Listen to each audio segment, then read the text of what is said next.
How is he, Doctor? Well, he hasn't regained consciousness. It's impossible to tell just yet how extensive the damage is. But he's going to live? He may have a depressed fracture of the skull. We're getting an x-ray now. If he does, we'll have to elevate the fracture to remove the pressure on the brain. It'll be a while before we have our answer. I'll let you know as soon as I've seen the x-rays. Doctor,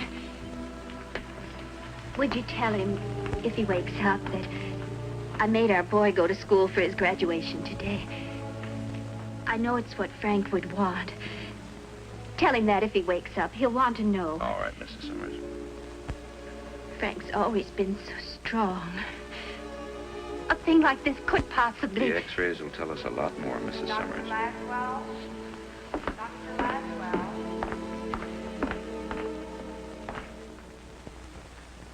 They must have hit him with a sledgehammer.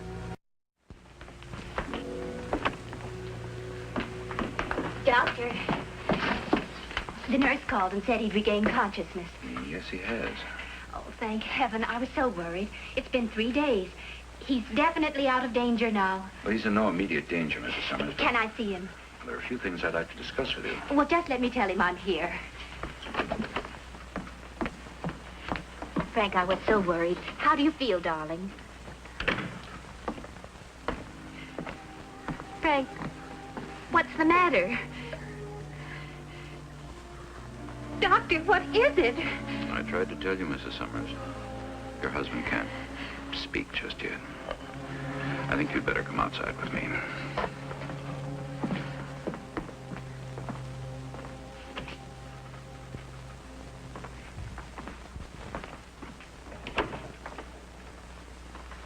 Why did they tell me he'd regained consciousness?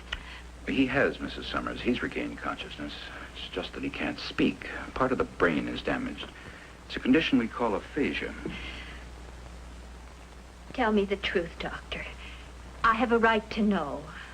I can't tell you how extensive the damage is or how permanent. I wish I could offer you more hope, but I simply don't know yet. There are a whole series of tests we'll have to run. Tests that will tell us the extent of brain damage and help us determine the amount of motor weakness.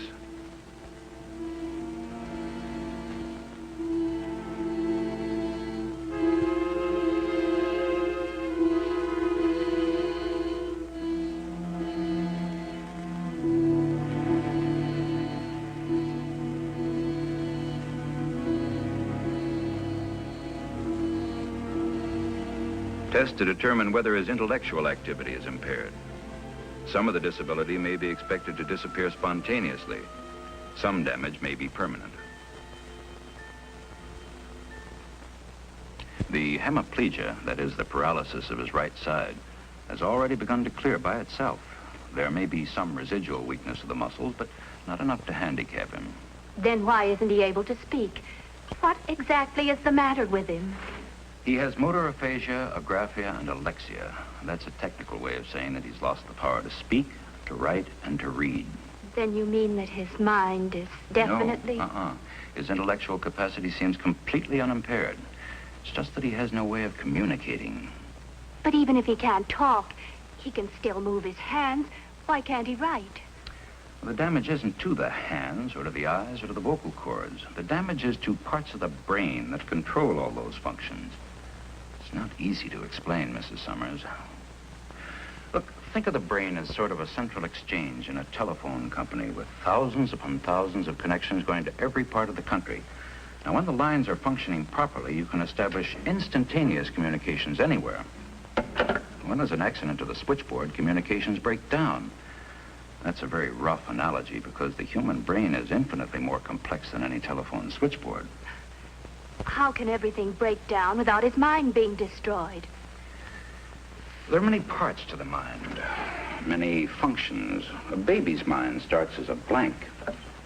Everything we learn forms a kind of pattern on the neurons, the telephone wires of the body. Hearing, seeing, speaking.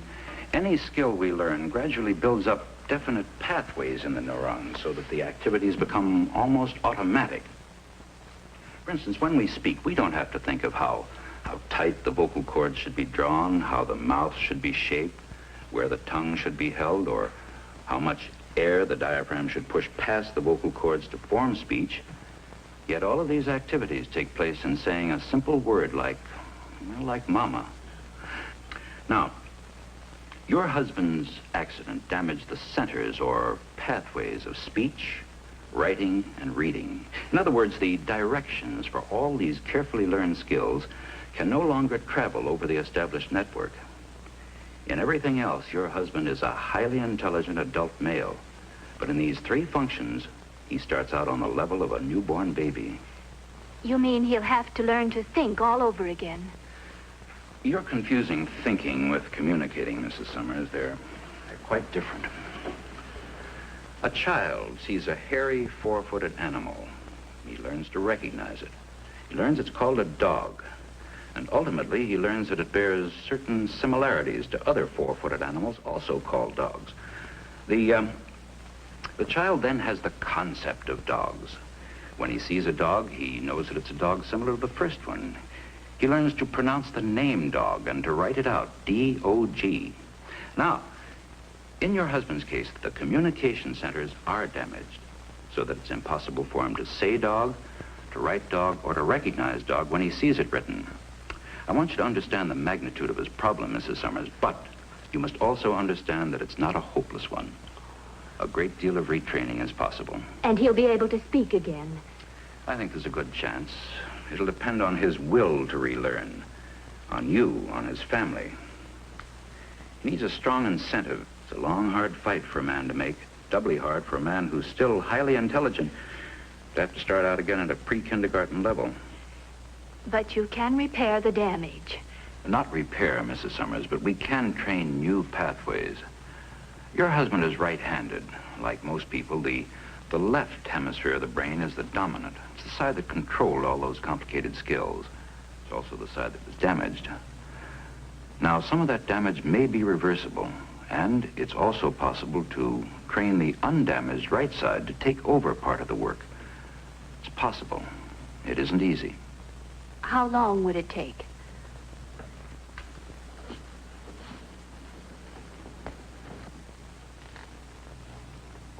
With luck, perhaps a year. A year? A whole year? How much would it cost? A great deal, I'm afraid. Your husband's case will require constant work. He'll have to go to a private clinic or sanitarium that's equipped to do this special training. We haven't very much money, Doctor. Well, we'll try to work something out, and of course I'll help in any way I can. Will he ever be the same? Miss Summers, after an experience like this, nobody's ever quite the same. But with luck and a lot of help, he should regain enough function to lead a full, normal life. It'll take time, it'll take money, and it'll take work, a lot of hard work.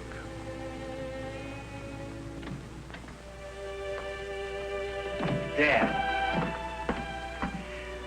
you're looking fine, just fine. I just wanted to tell you that everything's going to be all right at home. Got a job.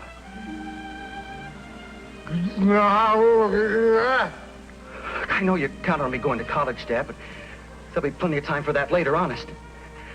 It's a good experience for me to do a little work. You know how you're always trying to tell me the value of $1? Now I got a chance to learn.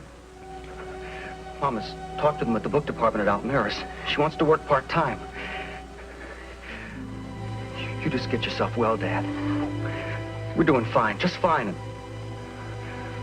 we want you to come home real soon. Well, I'll see you later, Dad.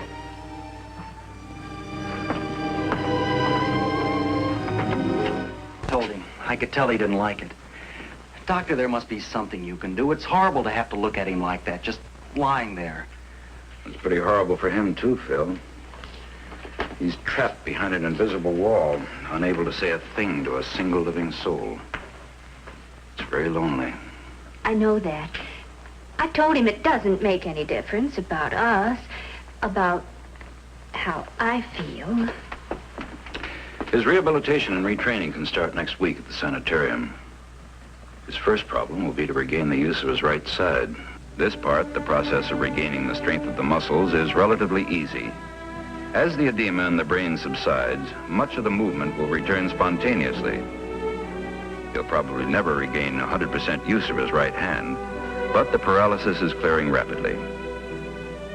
Here he meets other aphasics and learns that he's not alone with his problem, that he's far luckier than some whose damage can't be reversed.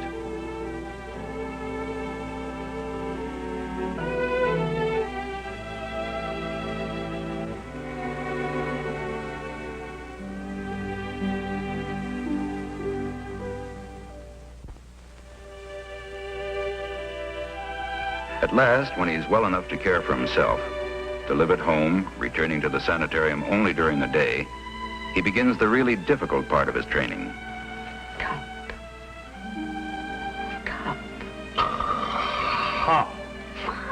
The discouraging, endless process of relearning to read and write and talk. The battle to achieve the simple things which we take for granted. A man's universe shrinks to the dimensions of his own needs. Mom. The slightest advance is so fiercely fought for that it seems a smashing victory. It's difficult for those who love the patient to share his joy in an accomplishment one would expect from an 18-month baby. Aphasia presents a terrible strain in which the family and friends must guard on the one hand against over-expectation and on the other against discouraging the patient.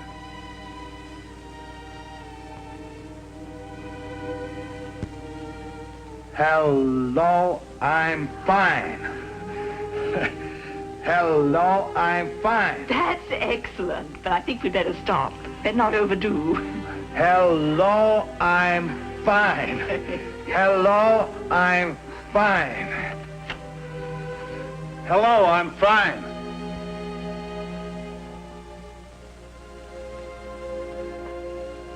Yeah, well, I know you told me. Sure I do. Gee, Doris, I'd love to, but I just can't. This is Mother's night at the store.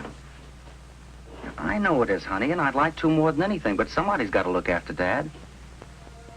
You know we don't dare leave him alone. If he got sick and needed something, why... Well, he's helpless. I know it is, Doris. I don't know what to do, Doctor. He won't even look at me. Has he eaten anything yet? Not since he's come back to the sanitarium. I wouldn't have done anything in the world to hurt Dad. I sure didn't mean it the way it sounded, like he was crazy or something. Well, actually, there's no reason why he can't be left alone now. What you said wouldn't have upset a healthy person, Phil. You've got to realize how frustrated and useless your father feels. It's not unusual for a patient to be depressed during the course of retraining, but this is a withdrawal from something in reality which frightens him. He's probably worrying a lot about money, too, Doctor. He always has. I thought when he came home, he'd feel better about all of us being together. He used to say that a family holding together was the only security people have. Was your husband an only child, Mrs. Summers? He was an orphan. I see. Then it's natural that family and security would mean a great deal to him. He used to say that the most difficult thing was for a man to have to face life alone.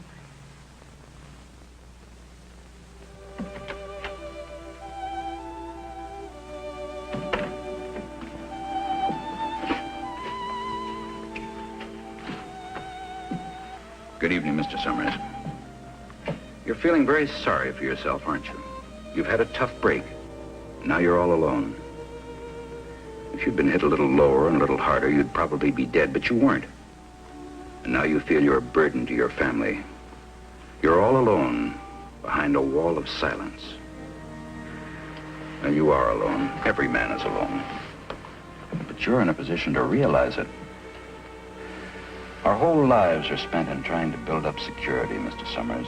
Security is our mother, our friends, our business associates, our wives, our children. But actually, every man is all alone. He's connected to his friends and family by a series of tenuous little nerve pathways. You've seen how easily these pathways can be damaged. Each man must live within himself. His security must be built within himself, in his own mind. Once a man has security within himself, nothing can shake it. I don't say that the things outside aren't important. But until a man has inner security, he can't fully appreciate his friends or his family or the world. You'll be able to reestablish contact with the outside world, Mr. Summers. You keep working the way you've been working, and you'll be out of here in a few months. But until you reestablish contact, you've only yourself. You might almost regard it as an opportunity, Mr. Summers. So many people go through their entire lives without ever getting to know themselves. Miss Blanchard will expect you in speech therapy in the morning.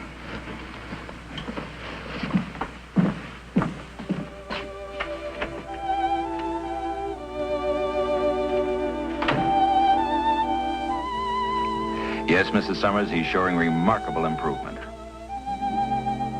His speech and writing are coming along well. Potatoes. He's beginning to read. Within a few months, he should be able to carry on simple conversations. Frank.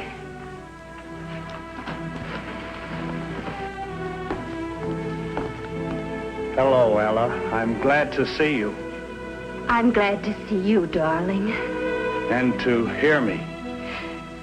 Yes, darling. Very, very glad to hear you. I'm glad he finally decided to go back to the paper. For 3 months, Doctor. That's as long as he'd agree to. After that, he's going to try the wire service job. I'll take these down to the car, Dad. All right, Phil, thanks. Frank, you've made a remarkable recovery. I don't have to remind you how hard the struggle was, and it's not finished yet. You've got to expect a lot of emotional problems. No matter how well you adjust, it may be difficult for others to readjust to you, even at your old job. When you talk about going to a different country and plunging into something new... I plunged into something entirely new over a year ago. You're right, Doctor. It wasn't easy. But I learned something along the way, or you taught me something. Security is inside. I'm going to do what I've always wanted. At least on a trial basis. Now, maybe it won't work. Maybe I can't handle it. And maybe we won't like Paris. At least I can say I tried. Well, I'd advise you to wait and see how you make out at the paper before you come to any decision. You have your family to consider, too. Oh, I think every man deserves a chance, Doctor. Even a long shot. We're going to sell the house. I've had 2 good offers for it already. They're giving Phil his scholarship despite the delay. He goes to college next month. Well, perhaps you can do it. But I wouldn't be doing my job if I didn't warn you you're fighting off a lot of problems. Well, the paper can always use men of Frank's experience. If the worst comes to the worst, we'll have had a wonderful holiday. It won't come to the worst. I've been out buying books for us. Just to make things more difficult, we're going to have to learn French. Learning French would be a cinch to a man who's just learned how to speak English. Already, Dad. Thanks, Phil. You know, it's funny. I spent a whole year relearning how to talk. Now I can't say any of the things I wanted to. Just say thanks. I wish you luck, both of you. Thousands upon thousands were doomed to live out empty, useless lives, bedridden, helpless, alone. Medical science has no ready answer for the problem of damaged brain cells. There is still much need for more research, more trained personnel, more facilities. But work is continuing, and every day more and more aphasics are finding ways to break through their wall of silence.